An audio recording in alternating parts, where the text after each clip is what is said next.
La segunda liyá que vamos a trabajar habla de algún tema ya totalmente distinto, porque dice en el verso 8, vamos a leer del verso 8 al 12, dice así la Torá: y se levantó un rey nuevo sobre Misraim, el cual no conoció a José, y dijo a su pueblo: he aquí que el pueblo de los hijos de Israel es más numeroso y fuerte que nosotros. Imagínense lo grande que era más grande que los que habitaban originalmente en esa tierra. Vamos, seamos sabios para con él, no sea que se multiplique y suceda que cuando nos sobrevenga una guerra, se agregue también a nuestros enemigos y pelee contra nosotros y sufra la tierra. Y pusieron sobre él comentarios de las tribus para afligirlos, y con cargas de edificios y ciudades y almacenes para el paró, y fueron así a Ramsés. Pero cuando más lo afligía, tanto más se multiplicaban, y por más se extendía, y se hacían cada uno de los hijos de Israel. Había opresión y se multiplicaban. Pero comencemos por el verso 8, que dice: y se levantó un nuevo rey en Misraim, un nuevo gobernante, que no conoció a José. Ahora, dice Rashi que aquí hay dos corrientes de pensamiento. Rashi tiene una, y en el Talmud vamos a ver otra, que no es que difiere una de la otra, sino que es un pensamiento, es una idea, ¿no?, de lo que pasó. Dice Rashi que este hombre que se levantó no es otro, sino que es el mismo Paró, que cambió de idea, que cambió de pensamiento. Cuando habla del mismo Paró, no está hablando del mismo individuo, porque pasaron más de 200 años. No, está hablando de que era el mismo, se levantó un Paró de la misma línea del pensamiento, que no estaba de acuerdo y decía que no iba a reconocer lo que José había hecho en la tierra. Pero resulta que para las veces arqueológicas, para la parte histórica que nos presenta el nivel Peshá, de lo que debemos estudiar en este primer nivel de la Torá, dice que, denme un segundito por favor. Ok, aquí está la información.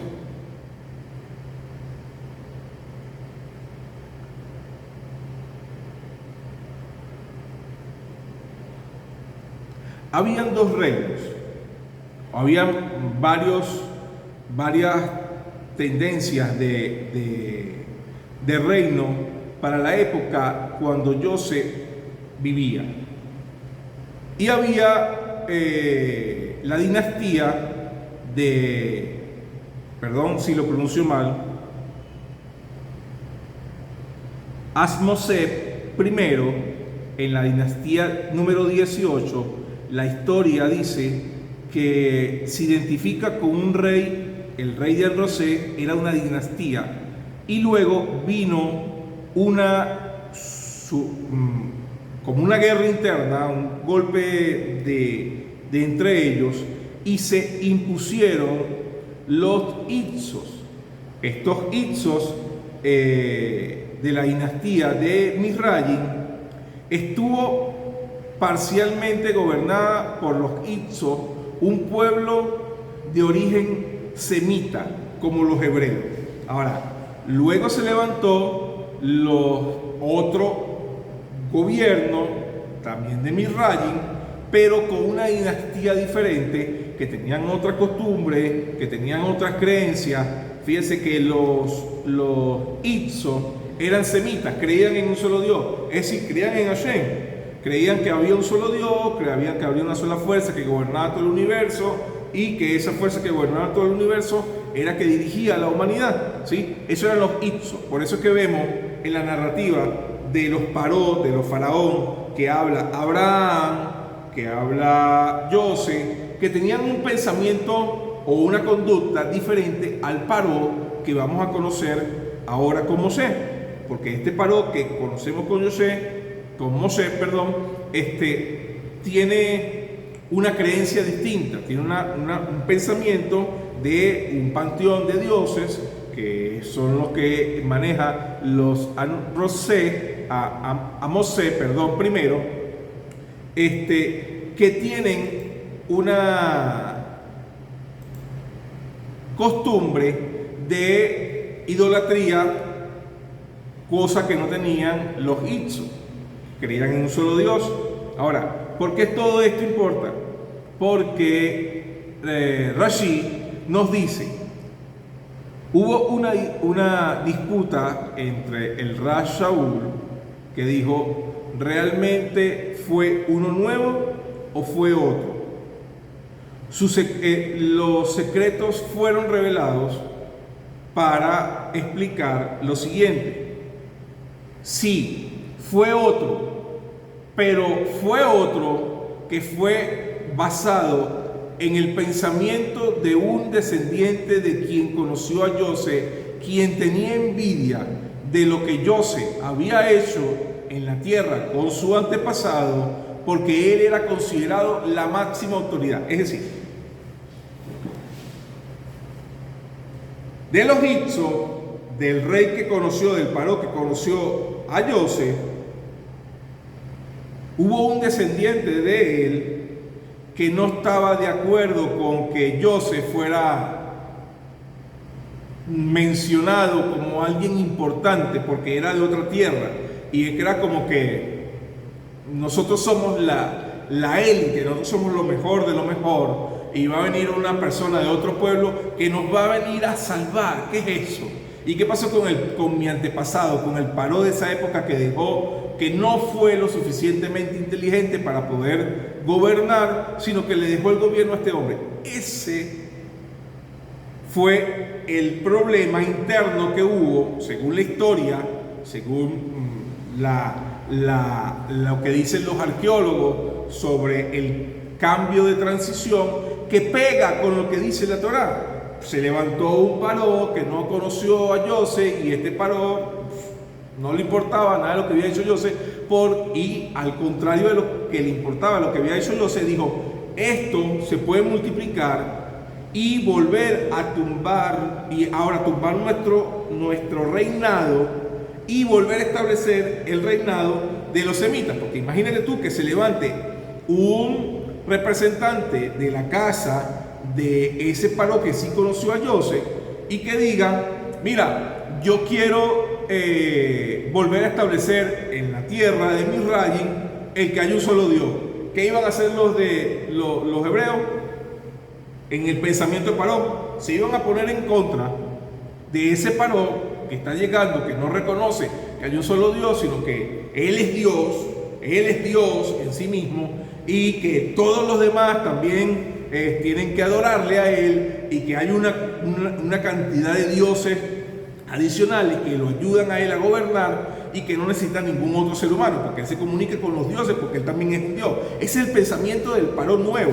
Y dice, si nosotros dejamos que esta gente se multiplique y no le damos ocupación, se va a poner la cuestión fea para nosotros. ¿Por qué? Porque si se levanta uno del reinado anterior, que sí conoció a José, que es semita, que quiere adorar a un solo Dios, estas personas por lógica se van a poner de acuerdo con él y van a barrirlo. Entonces, ¿qué hizo este paró? Les puso trabajo, y a pesar del trabajo que les ponía, se seguían multiplicando, seguían estableciéndose, y entró un temor al paró, y por eso vamos a ver una historia terrible que pasa el pueblo de Israel por causa de que este paró se le metió la idea en la cabeza de que los de judíos, los del pueblo de Israel, iban a ir en contra de él para la batalla. Entonces,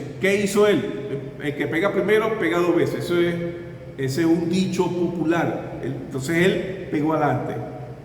a nivel físico, ¿no? Pero después vamos a ver la consecuencia de ese golpecito. Dice, seamos sabios, dijo el paró. Pero seamos sabios adoremos a un solo Dios, dejemos el orgullo, yo no soy ningún Dios, pero en la sabiduría humana, en la planificación humana, según el pensamiento y la lógica humana, limitada por lo que ve en su alrededor, dijo, seamos sabios.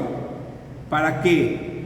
Para dirigirnos hacia ello. Y Rashi explica que alude a que el estatus de salvación que Dios quería para esa tierra también, para la tierra de Misraim, de este paró que se está levantando, que era un opresor, era levantar un juez, y los adivinos del paró le dijeron que este hombre iba a tener un problema con las aguas, y ese hombre que iba a tener problema con las aguas, es lo que vamos a leer un poquito más adelante. Él dijo, nada, ya tengo la solución, porque Hashem no va a volver a castigar al mundo por medio de las aguas. Entonces yo puedo aquí romper con que mi acción tiene una consecuencia al mismo nivel de mi acción. Sí, eso es, aparte de ser física, es parte de lo que nos enseña el pueblo, nos enseña los sabios del pueblo de Israel, que medida por medida. Sí, yo hice yo maté, me matan. Medida por medida. Yo golpeé, me golpean. Yo escupí, me escupen. Yo falté el respeto, me faltan el respeto. Eso es medida por medida. Ahora, él paró en su inteligencia, creyó que había conseguido la forma de eliminar al Salvador, al que iba el Eterno a utilizar para sacar al pueblo de Israel de esa esclavitud.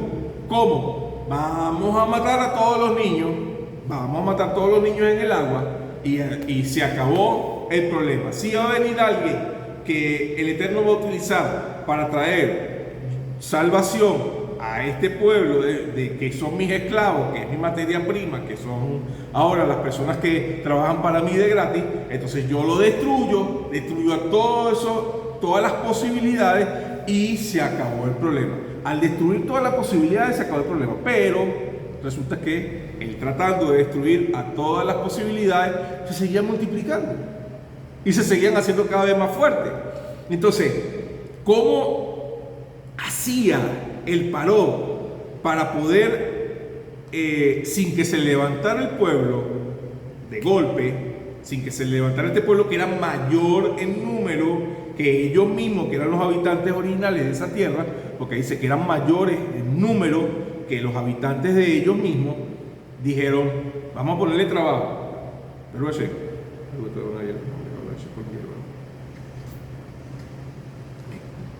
ahora, ¿qué pasa? Viene el paró y establece una ley.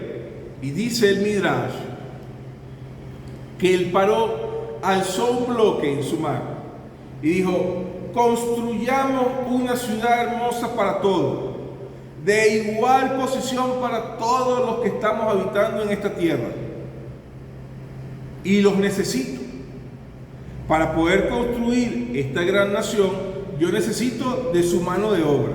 Así comenzó, dice el Midrash, que comenzó el paró a establecerle trabajo forzoso al pueblo de Israel. Esto es lógica, esto no es algo que esté escrito literalmente, y quiero que entiendan, el Midrash nos viene a dar una enseñanza de la posibilidad de por qué pasó todo esto. Hay una posibilidad en una historia que no está escrita literalmente en los textos de la Torá, pero que los sabios del pueblo de Israel han entendido y han sacado por medio de la lógica, por medio del sentido común, por medio de estudios, también de procedencias de pensamiento de estas personas en sus registros históricos, que han llegado a conclusiones para que nosotros podamos entender cómo fue el proceso de transición del gobierno que no conocía a Yosef, que estableció trabajo forzoso a los del pueblo de Israel, y posteriormente fueron conocidos como esclavos, ¿sí? Pero en un principio el pueblo no era esclavo. En un principio el pueblo empezó a hacer trabajo voluntario porque le pintaron un panorama de que iba a ser para todo, algo muy bonito, tú vas a tener tu parte, yo voy a tener la mía. Y esto es lo que se repite a lo largo de la historia por medio de los siglos y debemos darnos cuenta de estos principios para poder saber que la sabiduría del hombre tiene propósitos solamente personales, pero la sabiduría que viene del Creador tiene un propósito de libertad verdadera, tiene un propósito de verdad, tiene un propósito de permanencia, tiene un propósito de libertad, y la libertad obviamente nos da compromiso con nuestra toma de decisiones, y ahora debemos de ser responsables de las cosas que hacemos, porque cuando no somos libres, cuando somos esclavos, y esto quiero hacer un paréntesis aquí en todo esto, cuando un pueblo como el pueblo de Israel no era libre, no hay opción, ¿verdad? Tienes que hacer lo que te digan. Si no haces lo que te dicen, te matan. Y preceptos mayores, guarda la vida. Ahora, eres esclavo y dentro de un sentido no eres culpable de todas tus acciones. Porque si hay un paró, como pasó en la Torá, que le decía al pueblo de Israel, construyan el edificio, y la persona no quería construir el edificio, lo encerraban, lo golpeaban a sus familiares, los mataban, y como ellos se multiplicaban tanto, no importa, porque ahí el beneficio, ¿no? Tanto que si mato 2, 3, 10, 100, sigo teniendo materia prima para poder seguir sacando personas. ¿Y qué sucede con la presencia divina que Hashem está en todos esos años esclavo de pueblo? Ya vamos para allá. Ya voy a responder esa pregunta, porque tienen el paréntesis. Hay una pregunta que dice, ¿y qué sucedió con la presencia divina de Hashem en todos esos años de esclavitud del pueblo? Ya está interesante la pregunta, ya la vamos a responder. Pero voy en el paréntesis. En esta esclavitud que estaba teniendo parcialmente el pueblo de Israel, cuando tú eres esclavo, tú no tienes opción de decisión a totalidad de lo que puedes o no puedes hacer, porque las consecuencias son tan grandes de no hacer lo que está diciendo el paró, que eso puede terminar con tu propia vida. Entonces, es importante entender esto, porque cuando somos libres, cuando hay libertad, ahora mis acciones son mi responsabilidad. Y a veces la gente prefiere permanecer en esclavitud para justificarse, y esto es así. A veces la gente prefiere permanecer esclava para justificar. Es que yo lo hice porque yo tenía más opciones, porque si no me mataban. Ah, bueno, la gente que hace te deja quieto. O sea, si yo vengo, Ave Jalila, el Eterno no permita, y cometo una acción no buena, cualquiera, no importa, y digo, pero es que me mandó una autoridad que si no cumplía lo que decía esa autoridad, a mí me iban a matar, iban a matar a toda mi familia. ¿Qué querías que hiciera? O sea, ven la justificación. No sé si lo logran entender. Cuando eres esclavo, las acciones que cometes no siempre son del todo tu responsabilidad, porque eres esclavo y estás obligado para guardar tu vida en hacer esas acciones, sean éticas, morales o sean espirituales, de forma correcta o no. Por eso es que después al pueblo de Israel, cuando se le da libertad, el Eterno le da la libertad, le dice: no vas a ser esclavo nunca más. Uy, qué bendición no ser esclavo nunca más. Sí, pero también es una responsabilidad grandísima, con todo lo que tú hagas, con todo lo que tú digas, con todo lo que tú pienses, porque va a ser tu responsabilidad y no le vas a poder sacar la culpa a otro diciendo fue fulano, fue pereceo, fue influenciado, que fue una fuerza mental, fue una fuerza espiritual, fue una fuerza gubernamental que me obligó. No, eres libre. Tú tomas las decisiones y las decisiones te acarrean unas consecuencias, porque tú eres libre, tú puedes tomar decisiones. Hashem te dice, es aquí que te pongo la verajá y la que la. Escoge pues bien, escoge la bendición para que tus días sean... Y si escoges la maldición, bueno, te va a pasar esto y esto y esto y esto. Yo no quiero que cojas la maldición, ya queda de ti porque tú ahora eres libre. ¿Sí? Volvemos entonces otra vez a la parashá. Y entonces dice que por medio... vamos con la pregunta que me hicieron. ¿Qué pasó con la presencia divina todo ese tiempo que el pueblo estuvo esclavo? Dice los sabios del pueblo de Israel que el pueblo no clamó por libertad porque estaba cómodo, a pesar de la opresión. Era un trabajo duro, pero tenían esperanza. Sí, tenían esperanza porque en Misraim había mucha riqueza, había prosperidad y aunque le daban las obras a los esclavos, ellos sabían lo que había al salir a la calle, ¿no? Al desierto. O sea, allá afuera no hay nada, aquí está todo. ¿Cómo lo sabían?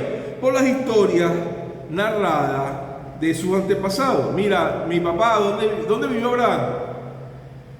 Dando vueltas en un pueblo baldío, en carpa. Sí, tenía riqueza, pero tenía que luchar, tenía que pelear, tenía que trabajar, tenía que estar pendiente, tenía que tener pastores, tenía que comprar aquí, o sea, tener un negocio no es igual a ser empleado, jamás. Cuando tú eres empleado, tú vas al trabajo y tú tienes tu 15 último y te quejas porque no te alcanza el sueldo, pero te dan, entonces tú te quejas en el trabajo.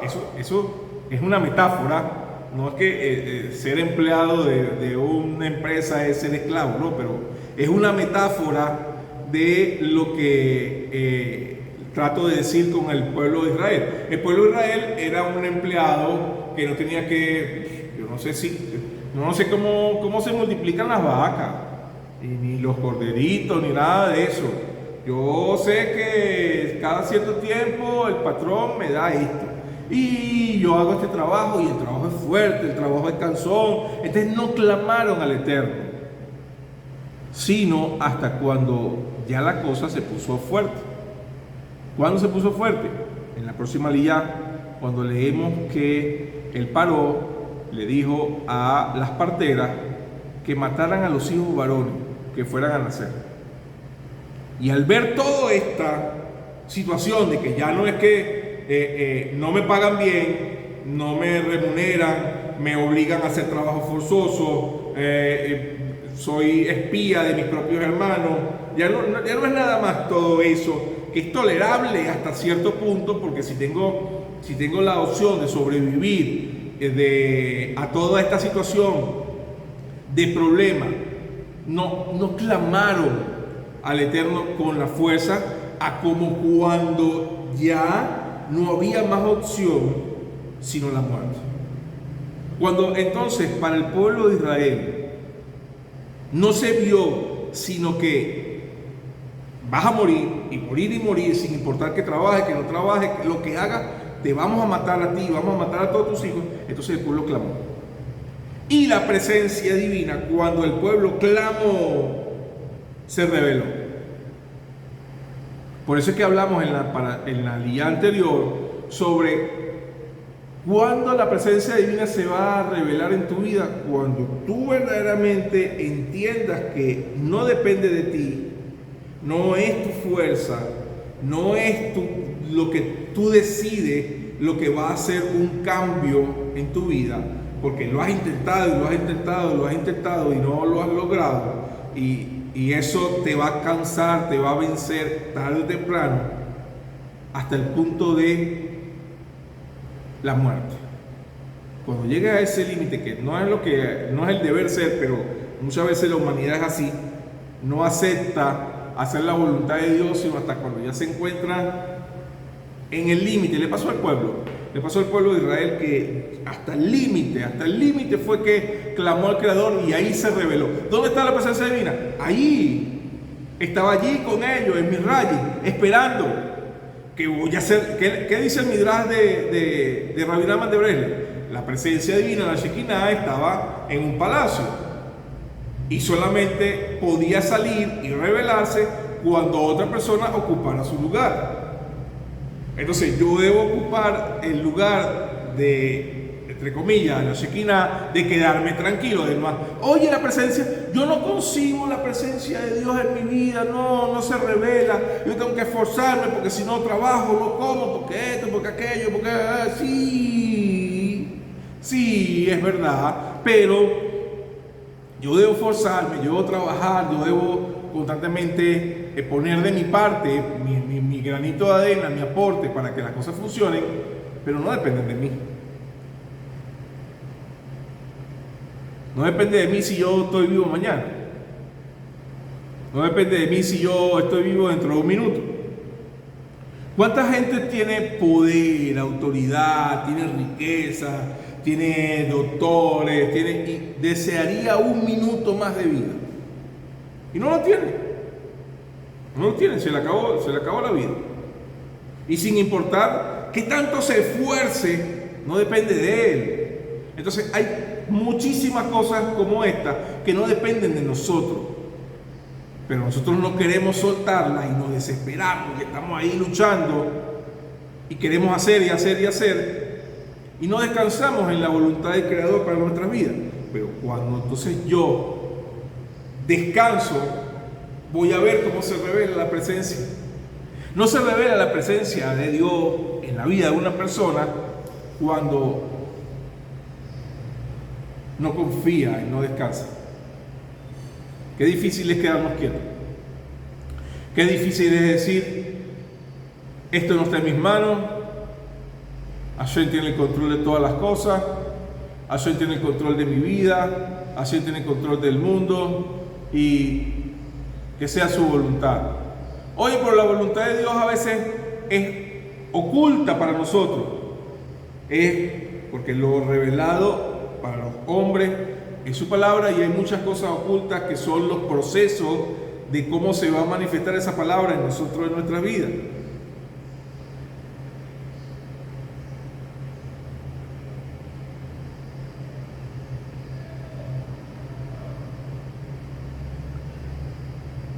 Entonces, cuando viene este pensamiento de que yo tengo que tener el control para que las cosas puedan funcionar, ese es un pensamiento en el cual la presencia divina no se revela a nosotros.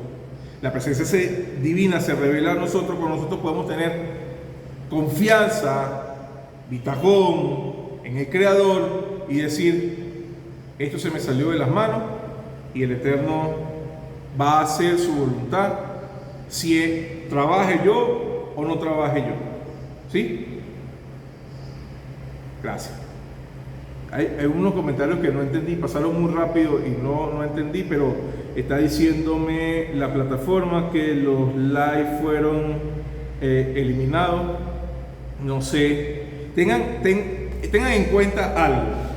Yo estoy hablándole no de religión, sino del pensamiento de lo que Dios quiere en tu vida para que se revele su presencia por medio de trabajo y por medio de esperanza en el Creador, en lo que la narrativa de lo que pasa en el pueblo de Israel.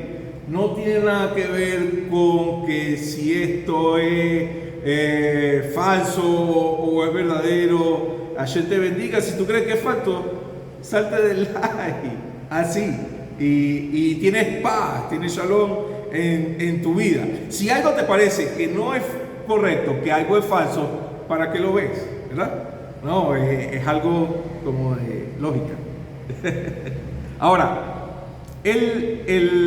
a la respuesta de la pregunta que me están haciendo hace un rato sobre la presencia divina, esa es la verdad. La presencia divina se va a revelar en ti es cuando tú descanses en el Creador y entiendas de que no todo depende de tu fuerza. Hay cosas que sí debes hacer, pero la mayoría de veces las cosas se te escapan de las manos, y cuando ves esas situaciones, eso es estar en la limitación, estar en mi raying, eso es propicio para que tú entiendas que debes quedarte tranquilo y estar para que la presencia divina se pueda revelar a ti, ¿sí? Ahora, voy a continuar en la estructura de lo que dice la Torá con la siguiente aliyá. La voy a unir la aliyá de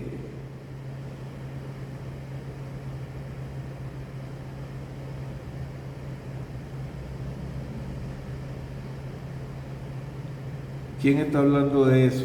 Disculpe, pero creo que está confundido. Hay una persona que está hablando sobre si alguien puede ayudarle allí a entender. Nosotros estamos hablando de la Torá. No sé quién es ese nombre que usted está mencionando ahí. No sé en qué momento lo vio, lo escuchó, pero no tiene nada que ver con lo que estamos hablando ahorita. ¿Sí? Ahora, en la tercera aliyá, los textos de la tercera aliyá dicen que los egipcios hicieron servir a los hijos de Israel con dureza. Dice el verso 13 del capítulo 1 de Shemot, que es en español, en Éxodo, y dice, el 14, y amargaron su vida con dura servidumbre, con barro y con ladrillos y todo servicio de campo, en todos los servicios de que le hacían servir con dureza. Y habló el rey de Misraim, el Paró, y a las parteras, que era lo que estamos hablando hace un rato, hebreas, y que sus nombres eran Shifra y el otro era Pua, y dijo, cuando asistan a las hebreas en su parto, si es hijo, si es niño, lo mataré, y si es niña, si es hija, entonces vivirá. Pero las parteras temieron más al Eterno y no hicieron caso a lo que el rey de Misraim les había dicho, sino que preservaron la vida de los niños. Ahora, el Rab Abraham Cohen explica que Pua y Sifra eran nada más y nada menos que Miriam, la hermana de Moshe, y Yocabé, la mamá de Moshe, pero que fueron dados estos seudónimos, estos apodos, estos nombres, por la función que hacían para con el rey, ¿sí? Sifra, que era Yocabé, era la que se encargaba de cambiarle el pañal, de cambiarle, de mantenerlos limpiecitos, de mantenerlos aseados, de mantenerlos bonitos a los niños. Era una niñera. Y Pua es un sinónimo de juego. Pua era la que hacía reír a los niños. Entonces, Sifra y Pua eran como el nombre del oficio que cumplían Yocabé y Miriam. Obviamente tenían temor del Eterno. Y aquí cabe lo que habíamos hablado antes, ¿no? Cuando eres esclavo, tú a veces no tienes la totalidad de libertad de la toma de decisión de lo que haces, porque eres esclavo y estás obligado. Ahora, es muy particular lo que pasa aquí con este pasaje de la Torá, porque Sifra y Pua, que es Yocabé y Miriam, el rey les dio una orden y les dijo: maten a todo niño varón, y si es hembra, la dejan viva. Y son esclavas. La lógica te dice, el paró me mandó a llamar a mí para que yo me encargara de lo que era el nacimiento de las mujeres hebreas, y me dijo, mata a los niños si son varones. ¿Qué creen ustedes que iba a pasar si estas dos personas no hacían la orden del paró? Las mataban. Las mataban. Así de simple. No había posibilidad de supervivencia al faltar una orden del paró. Pero dice la Torá que entonces ellas temieron a Elohim y no hicieron lo que dijo paró. Cuando estoy en limitación, y esto es algo que puede a la persona que está en limitación traer libertad, y me piden algo tan absurdo, tan falto de moral, tan falto de lógica, de sentido común, de ética, como matar a niños. Digo, no, ya, o sea, tú me puedes decir a mí que, o sea, yo voy a hacerte caso si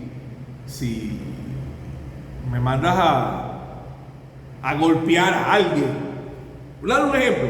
Ave Galila, el Eterno no lo permita, pero quiero que entiendan el punto, ¿no?, de lo que me está diciendo la Torah aquí. O sea, si a mí me dicen, por orden, yo estoy en esa época, ¿no? Me van a poner en la película de que yo estoy en esa época porque habían personas del pueblo de Israel que también los asignaron como los chismosos, por decirlo de una forma, los acusadores de los propios pueblos. Mira, fulano no hizo la cantidad de ladrillos, por miedo. No, mira, no hicieron la cantidad de ladrillos que haya una disputa, ¿no? Porque muchas veces de esos mismos que asignaron para que acusaran, también tenían temor del cielo y decían, no, fue por mi culpa que no lograron, y golpeaban a los policías que habían asignado del pueblo hebreo para que acusara a los hebreos de que si habían terminado o no habían terminado la labor. Pero vamos a ponerlo en el caso de que es el hombre que acusa a su hermano. Esto puede pasar. Acusa a su hermano por salvaguardar su propia vida y dice, no, es que él no hizo esto, aquello y lo otro, y lo condenan al otro. Me salvé, pero no lo hice. Entonces, para quedar bien con la otra parte, mira, pero es que no lo hice yo adrede, fui obligado, porque si no lo hacía me iban a golpear a mí, a mi esposa, a mis hijos. Bueno, que qué días quisiera. Ahí es donde estamos hablando de que no tengo toma de decisión cuando soy esclavo. Pero Jocabed y Miriam, que en el pasaje de la Torá la mencionan como Sifra y Púa, que ya entendimos y se estableció el punto de que eran por la función que hacían ante el paró, que les fue llamado por ese nombre, así como cuando Joseph fue llamado Sardat Parnea porque hacía una función delante del paró y fue nombrado por otro nombre, pero su nombre era Joseph, ¿sí? Lo mismo pasa aquí en este caso. Jocabed y Miriam, que eran la mamá de Moshe y la hermana mayor de Moshe, les dijeron, mata a los niños. Y las mujeres dijeron, no. Tú me puedes decir a mí que yo haga esto y aquello, pero matar a los niños, no, hasta ahí no llega. Prefiero que me maten. Pero oye, precepto mayor guarda la vida. Sí, pero en el caso de esto es precepto mayor guarda la vida del pueblo de Israel, no guarda la vida tuya. O sea, hay cosas que tienes que entender en la vida del ser humano, que a pesar de que te traigan consecuencias de destrucción para tu vida personal, no las puedes hacer porque lo que están diciéndote que haga es mucho más grave que el guardar tu propia vida. Eso fue lo que pasó con Jocabed y con Miriam. Jocabed y Miriam estaban acusadas, o amenazadas, mejor dicho, amenazadas de muerte por parte del paró si ya no hacían la voluntad del paró, porque ese era un decreto de la época, y cuando tú no cumplías un decreto de un rey en esa época, te mataban. ¿Sí? Así de simple. Así de simple. Tú no cumplías el decreto de un rey en esa época y te mataban. Vamos a meternos en el contexto histórico. Y dijeron, no, nosotros tenemos temor del cielo, no vamos a hacer esta acción. Y no cometen esta acción. Y dice los sabios del pueblo de Israel que al no cometer esta acción, vino para Jocabed la bendición de quedar embarazada de Moshe Rabbeinu, que es lo que vamos a ver más adelante.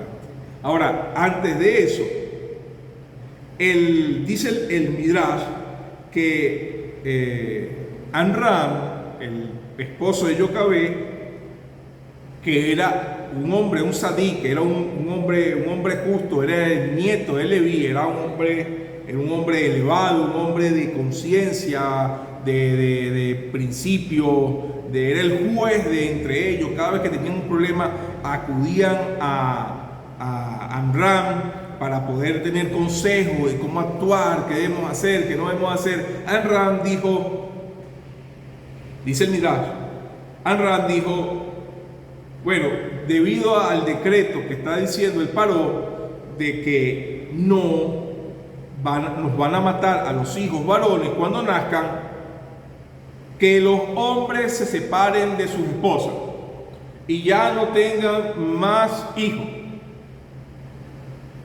Y Miriam, su hija, que dice el Midrash que era una niña en ese entonces, le dijo al papá, papá, tú estás haciendo peor que el Paró.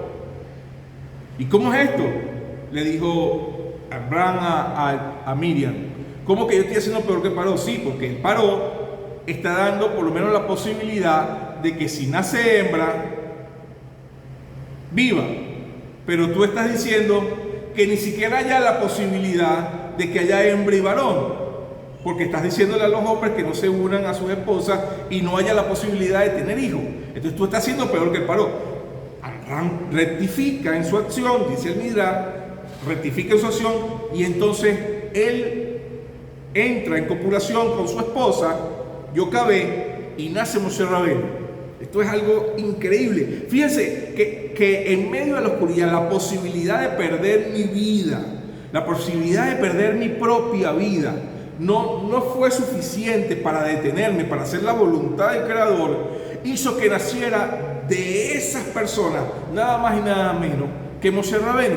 Entonces, esto es algo que tú debes entender, de que en la bendición, aunque estés pasando por una situación de dificultad, que te estén obligando a cometer un acto cruel, acto maléfico, acto de destrucción, no solamente para tu vida, tu familia, sino para todo un pueblo, y tú puedes traer la verdad, y tú puedes traer la solución, y no lo hace, vas a salvar tu vida, es verdad. Pero te vas a perder la oportunidad de parte del cielo que se revele la Shekinah en tu vida y pueda venir algo que traiga la salvación. En este caso fue el nacimiento de Moshe Rabbeinu. Entonces, este nacimiento de Moshe Rabbeinu, para con la acción que cometieron Jocabed y Miriam, nos trajo a todos nosotros la Torá. A toda la humanidad le trajo la Torá. Muchas de las leyes, valores y principios en todas las constituciones, en todos los países, están establecidas en lo que fue dado a ese pueblo, a ese hombre Moshe Rabbeinu en el monte Sinaí, por la revelación de no robarás, no matarás, no cometerás adulterio. Lamentablemente ese casi nadie lo cumple, pero, y entre otros también, no robarás, no matarás, tampoco lo cumple, pero son valores y principios que están establecidos en constituciones y tienen consecuencias legales si tú los haces. Imagínense ustedes que esa Torá no se hubiera revelado porque Miriam y Jocabed dijeron, vamos a matar a los niños varones. Ven las consecuencias de tu acción de valor, de tener temor al cielo, por encima de ti, por encima de tu beneficio, por encima de lo que tú puedes lograr en tu vida personal, por un beneficio de una orden que se te está siendo dada para perjudicar a otro, si tú sacas eso y dices, eso no es bueno, eso no es lo que Dios quiere, y tú puedes traer la verdad y salvar,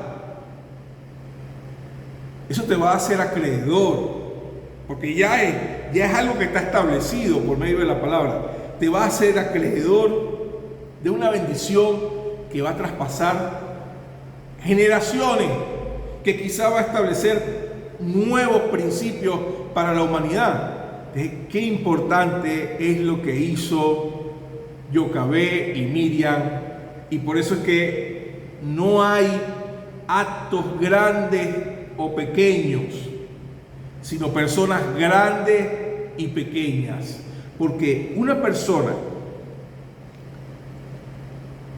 que sea pequeña en pensamiento, que sea pequeña en su amor y en su corazón, y tenga odio y quiera pelear contra los demás todo el tiempo y llevar la contraria y sin importar, todo el tiempo es pelea. Una persona que está en odio constante hacia todo lo que existe, es una persona que nunca va a comprender cómo es que Hashem hace que un acto tan simple como ser una niñera traiga tanta bendición a todo el mundo. Vuelvo otra vez.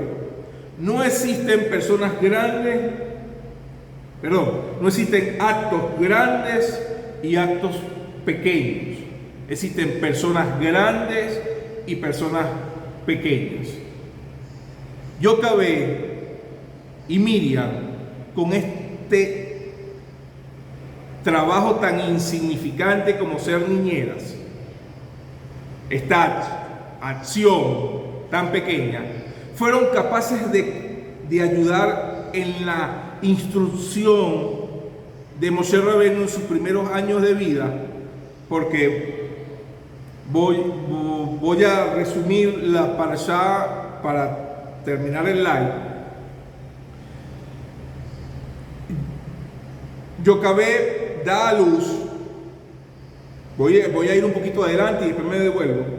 Yocabé da a luz a Moshe Rabbeinu, y la consecuencia de no haber matado a los niños varones hizo que Paró cambiara la idea y dijera, bueno, ya que las hijas de las mujeres hebreas dan a luz antes de que vengan las parteras, porque es lo que dice la Torá, la narrativa de la Torá en los siguientes versos, dice que la excusa que le dieron Yocabé y Miriam al Paró es que, mira, cuando nosotros llegamos, ya esas mujeres dieron a luz. Son tan fuertes como unos animales. O sea, ¿qué hizo la sabiduría? Mira la sabiduría del Eterno, por encima de la sabiduría del ser humano. ¿Qué hizo la sabiduría del Eterno?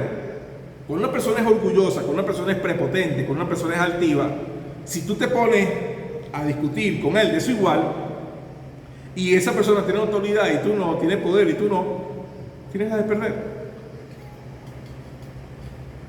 Va a pasar. Tienes todas las de perder.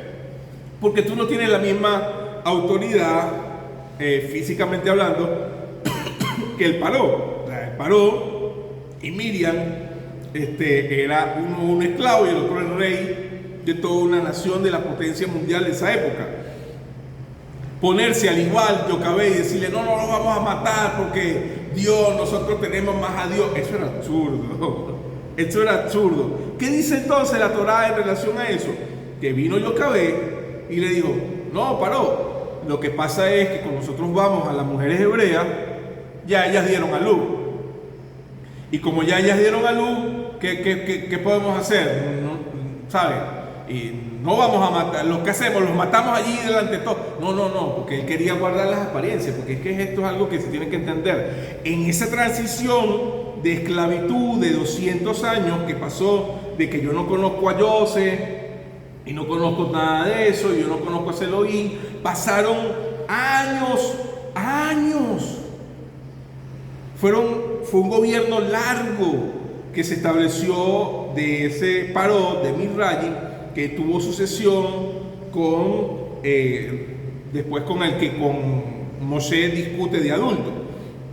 Pero cuando Moshe nació, no era el mismo Paró con el que él va a discutir después para que deje salir del pueblo. Se imaginen todos los años que pasaron que Moshe ni siquiera había nacido, y ya el Paró anterior, que tenía ese pensamiento de que no conocía a Dios y no conocía a Dios, estaba tomando estas decisiones de matar al pueblo de Israel. Entonces, esta consecuencia histórica que está viviendo el pueblo de Israel a causa de que muchos años fueron oprimidos, causó que el intelecto de cómo dirigirse hacia esa autoridad fuera fácil de entender para no causar más represalias hacia su persona. Entonces viene Yocabé y dice: Paró, lo que pasa es que cuando vamos a las mujeres hebreas, ya ellas dieron a luz. Ok, ya ellas dieron a luz. Bueno, no los mates allí, porque, bueno, yo tengo que guardar las apariencias, ¿sabes? Pero ya se le estaba acabando como la paciencia al Paró, y dijo posteriormente, con el tiempo: ¿sabes qué? Ya no me importan las apariencias.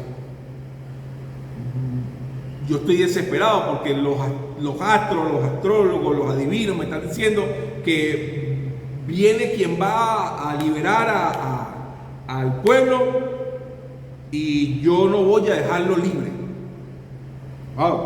Entonces, en esa dinámica, el Paró mostró su verdadera careta y dijo: maten a todos los niños. Es más, maten a los judíos, a los hebreos, y maten a los varones de Misraim también. O sea, estaban yendo hasta en contra de su propia gente, porque la desesperación le vino tan grande que no sabía de dónde iba a venir la salvación, la persona que iba a ser el medio de salvación que Dios iba a utilizar. No sabía si iba a venir de los de Misraim, de su propio pueblo, o de los hebreos, que eran los esclavos. Entonces, para salvarse, mátenlos a todos. Maten a todos los niños varones que nazcan de aquí en adelante. Ahora, en ese proceso, Yocabé quedó embarazada, dio a luz y agarra el bebé. Cuenta el Midrash que Moshe Rabbeinu nace de 6 meses con Brit. Ya Brit, claro, un bebé de 6 meses no está en formación como uno de 9, pero dice el Midrash que el bebé era tan esplendoroso, tan bello, que parecía un niño de 1 año, que era bello, que estaba formado de una forma que tenía estabilidad, que tenía, ¿sabes? No era un bebé de estos que, así como nacen los niños ahorita que abren los ojos y le agarran la mano al doctor, como que mira, tú eres el culpable, yo sé lo que tú hiciste. ¿Sabes? Que se han visto por la evolución de la conciencia del ser humano, que los niños, antes un bebé, para cuando nacía, y hace yo 45 años, duré 1 semana para abrir los ojos. 1 semana. Para abrir los ojos. Era lo normal. Ahora el muchacho nace y tiene los ojos así. Casi que te dice: pésame él para cortar yo el cordón. Porque el pensamiento ha cambiado. Y no es un juego, no es chiste. Mira, hace aproximadamente 2 años, estaba con un teléfono, estaba hablando, estaba escribiendo, y había un bebé de menos de 1 año, de meses, y yo estaba hablando con sus padres y coloqué el teléfono en la mesita, y sin darme cuenta el niño agarró el teléfono y le hizo así, y como no se desbloqueó, Entonces hizo así y me lo puso enfrente. Y yo cuando volteé se desbloqueó y yo me quedé sorprendido. Esto no es mentira, esto es algo que me pasó. Y yo me quedé sorprendido y el niño empezó a mover los iconos y yo le dije, ya papi, ya.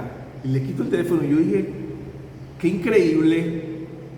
A mí me hubieran dado un teléfono hace 45 años, que yo era un bebé, y estaba apagado con una pantalla negra así, y yo jamás se me hubiera ocurrido que con tocarlo iba a pasar algo.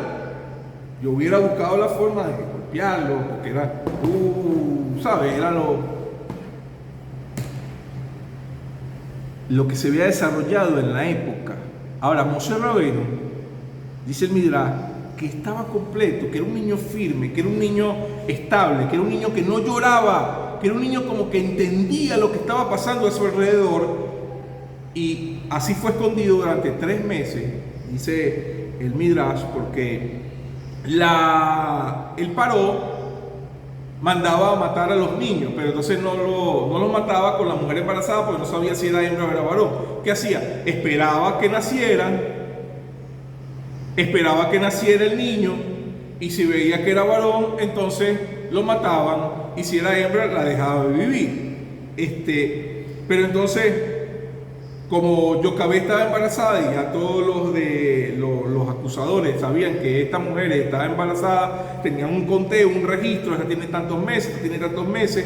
Esta es la realidad de la vida, no es lo que está narrado en la Torá literalmente. Este es el Midrash que nos cuenta, nos sabe el pueblo de Israel, para que nosotros podamos entender la vida, el día a día, el cómo era el día a día de esta historia, de esta vida de Yocabé, y cómo quedó embarazada de Moshe Rabenu, y todo lo que hemos hablado hasta ahorita. Entonces, llevaban un registro, y cuando pasaron los 9 meses, fueron a la casa de Yocabé, y resulta que Yocabé ya había orado, había hecho la cestica, le había puesto petróleo por fuera para que no se hundiera en el mar, y lo lanzó. Pero qué loco, o sea, qué mamá.